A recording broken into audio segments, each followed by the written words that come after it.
Running a successful cattle operation starts with intentional management, but factors to consider might not begin with cattle or prices. No, it really begins with management planning. We've really got to start with what do we want to achieve, the goals of the operation, and then identify what are those metrics that are going to ensure that we get there.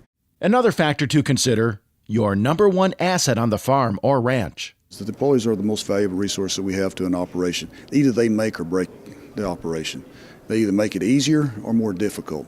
And if they understand the plan of the operation, understand what's expected of them, they also are not only more fulfilled, but they're also more valuable to the operation. Aljo says starting with the end in mind helps you get to where revenue exceeds expenses. It's all about the margins. And understanding what that target looks like it makes every other aspect of the operation come together. That is your goal. What is your marketing plan, and how are we going to achieve it? And there's multiple ways of doing it.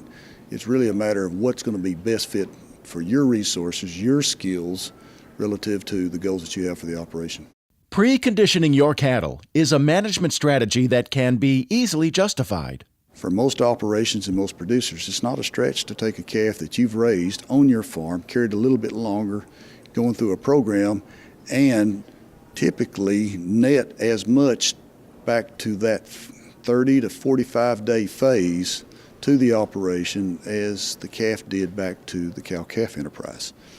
And part of that is that we're adding value to the calf. The bottom line, be proactive instead of reactive. If you want to become a better manager, you need to be more intentional.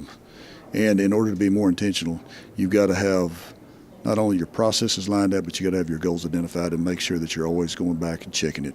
The management plan that we developed this year, as we track it, we make adjustments from season to season so we can refine our efforts, ultimately becomes the template for the management plan for next year. It's just a continual process.